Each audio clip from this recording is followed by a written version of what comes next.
निवडणुकांच्या दृष्टिकोनातूनच आत्ताची आमची पक्षांतर्गत बैठक होती. त्यांना काही कार्यक्रम उपक्रम दिलेले आहेत. त्याप्रमाणे मी आल्यानंतर मला ते भेटतील आणि बोलतील माझ्याशी. साहेब, ज्या पद्धतीनं राज्यात जातीय समीकरणाने तेढ वाढतोय त्याकडे कसं बघताय? कारण का राज्यकर्त्यांकडनं एका समाजाला आश्वासन दिलं तर दुसरा समाज नाराज होतोय. मला असं वाटतं आत्ता ह्या सर्व समाजांना ही गोष्ट समजणं गरजेचं आहे. मी इतकी वर्ष या माझ्या भाषणांमधनं मुलाखतीमधनं मी सांगत आलो या जातीपातीतनं काही होणार नाही आहे.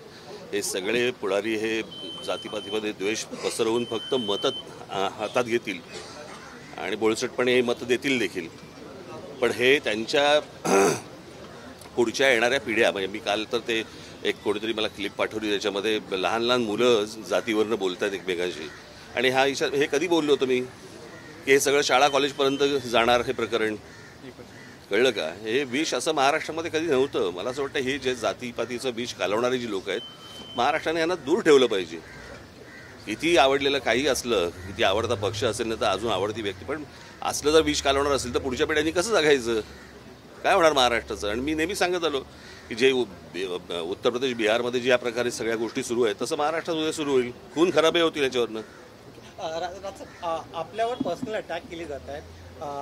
आदित्य ठाकरे यांनी सुपारीबाज पक्ष सांगितलेला आहे. बिनशॉट मला उद्धव ठाकरेने काय तुम्ही या सगळ्या पार्श्वभूमीवरती जातीपातीचंच विचारायचं होतं. पण दुसरा प्रश्न असा आहे की आपण जी बैठक घेतोय विधानसभेसाठी आपण काय तयारी करत आहात? किती जागा लढण्याची शक्यता? आत्ता सांगू, सगळं आत्ता सांगून टाकू. तुम्ही या पार्श्वभूमीवरती दौरा वगैरे करणार का राज्याचा? कारण का मी जुलैमध्ये माझा महाराष्ट्र दौरा सुरू होईल, जुलै मिडमध्ये, आणि त्याला भेटूच सगळेजण आपण. आगामी विधानसभेसाठी महाराष्ट्राच्या दृष्टिकोनातून महाराष्ट्राच्या विकासाचे अनेक मुद्दे जे आहेत जे आताही हायलाईट केले जातही या मुद्द्यांना धरून आगामी निवडणुकीमध्ये उतरण्याचं प्लॅन असेल का? मला असं वाटतं मी आत्ता युक्रेन आणि रशिया वॉर याचा मला असं वाटतं मी महाराष्ट्राच्या विधानसभेमध्ये प्रचार करेन. महाराष्ट्रातलेच प्रश्न येणार नो ते त्यांचा सोडून द्या. मी माझा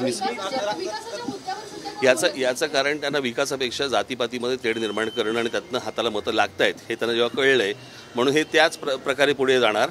मला असं वाटतं समाजाने ही गोष्ट ओळखणं गरजेचं आहे.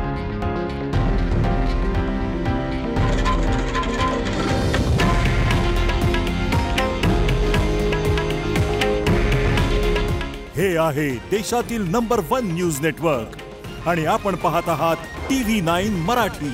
काळजी तुमची, हित महाराष्ट्राचं.